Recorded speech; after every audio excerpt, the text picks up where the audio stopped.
Welcome back to Roundtail Restoration, everybody. My name is Chris Fisher. Behind me here, my 1964 Triumph TR4. If you're a regular viewer of the channel, you may notice that the car is in a different position and off the jack stand. It's on the floor, got the tires on, it's mobile. I've essentially wrapped up work, though not finished, on the driver's side floor in that area over there. Just too cold to paint down here, and I want to do some painting on that before I weld it in. And so now, essentially what I'm going to do is move into other areas that really could wait until the body comes off the frame, but since I've got about another month maybe down here before it gets too cold to be comfortable, I can get some amount of work done. I recently went over 1 million views on the channel, so thanks to all you guys out there for watching and subscribing. But it's been about 8-9 days ago or so, I went over 1 million views on all the videos that I produced over the last several years, so thanks a lot for that. Also, you may notice either down here or down here, depending on which way I'm pointing, there's a super thanks button down there. That's an opportunity for you to give a cash donation if you care to.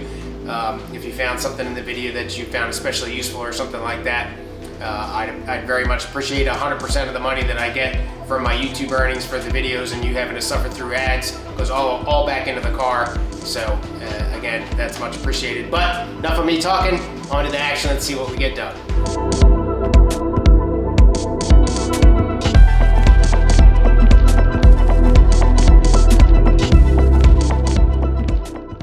So getting some work done. I did a lot of this, well, all of it so far off camera. I finally tacked this guy in, and this was a hot mess. I couldn't get in here with the welder very well.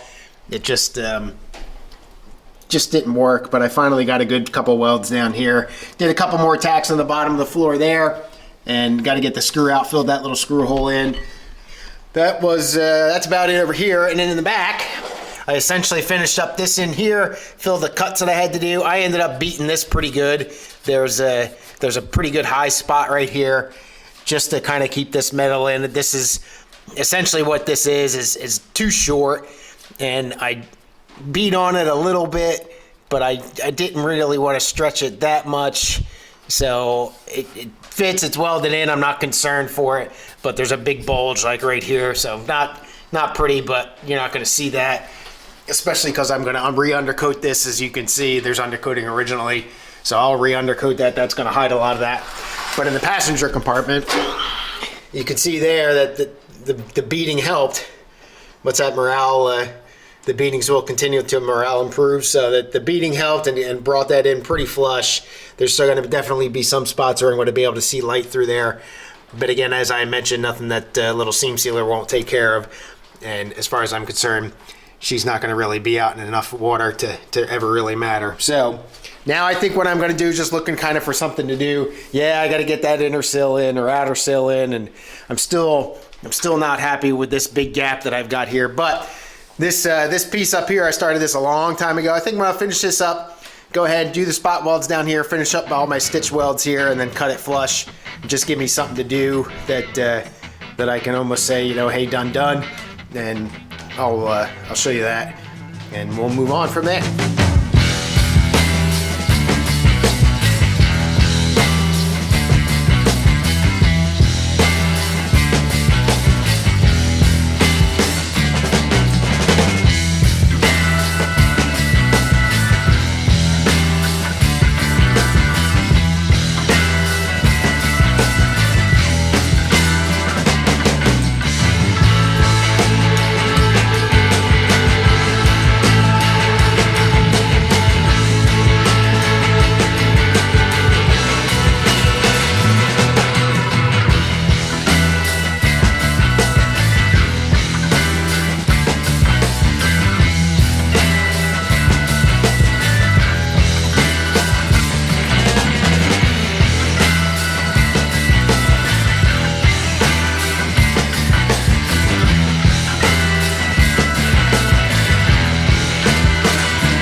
All right, well, that's not too bad.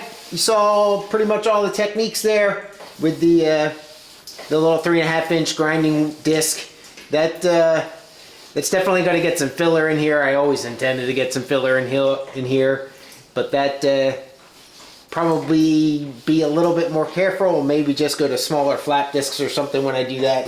That puts some pretty good gouges in here.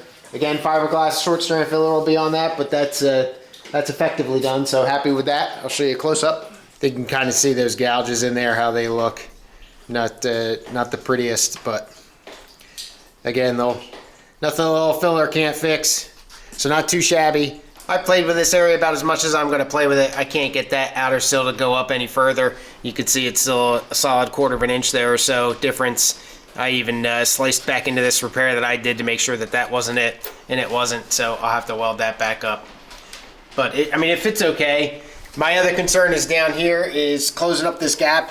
I know I can check out the other side, but quite a bit of gap. I still can't wrap my head around how they did that in the factory and got that all tacked in, because there was 2 spot welds at least on this vertical portion here, and then you can see all the holes on that piece there that I did.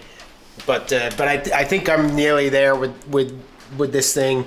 But again, because of the temperature down here, I can't paint, and I really want to get some more paint on this before I put it in. So I'm going to step away from this this area of the car and move on to something else.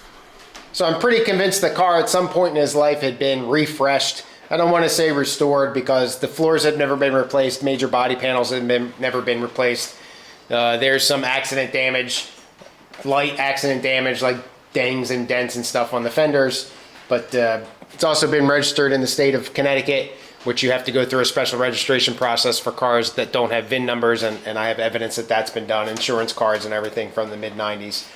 But anyway, it looked like it got refreshed by someone at some point in its life, and then for whatever reason got parked, and it sat, and I believe it sat not protected from the elements. So the floors filled up with water, probably. That's why the floors themselves are all rotted out around the corners. Another thing that happened is it's pretty obvious that the dash got wet, and you can see the holes and everything in here and all of the repairs. So pretty much from about here down and all, even into the where the windscreen kind of goes in here, all that's going to have to at least get touched, if not completely replaced. Not quite sure. A lot of complicated curves and dips, and a real thin angle here that comes up. So this is not going to be fun at all. There's a couple captive screws that need to get replaced because they're rusted out. But anyway, I'm going to go through and take the paint off and get this a lot of the rustiness off here. Probably hit it with OSPO at some point just to stop any further degradation. I may end up cutting that out, but that's okay. But we'll take one of these paint stripping discs here, just because of the contours and everything. I don't want to use my contour machine that I got from Harbor Freight, but we'll see just how bad this looks. No, unfortunately, I forgot to hit record there, so I missed quite a bit of this stuff, but it wasn't incredibly exciting. Anyway, you can see the damage here. Big old gouge there, bunch of pits there, and then it gets pretty bad right in here. And then I got another little spot over here. The problem with this one, and unfortunately, is the heater box and the air box. The air cowling is under here, and that flange for that comes right across that pitting. So that's going to be a little bit painful to try to get that metal out without cutting through that flange down there, or trying to figure out how to best to get that off. But pretty complicated in here. You got the curves you can see here, and the flanges that all need to get bent up and everything like that. I might reach out on my favorite forum and see if anybody's got one of these dash tops that I can take like the top section of, or something like that. I'm pretty sure they don't sell them, but I'll take a look. But yeah, so that's going to be a challenge. Even if I take just small chunks, it's going to be a challenge, because a lot of these pits run over the curves and all that kind of stuff for the water where they're concentrated. But anyway, I'll defer that to a future meat project before I start cutting into stuff. See if I can't get some help. All right, folks, that's all I got. Thanks so much for watching. Leave a comment below. Tell me what you think. Well, not a whole lot of work in the video, but you know, little steps here. As it gets colder, we'll see what happens. So thanks again for watching. Have a good rest of your day. Cheers.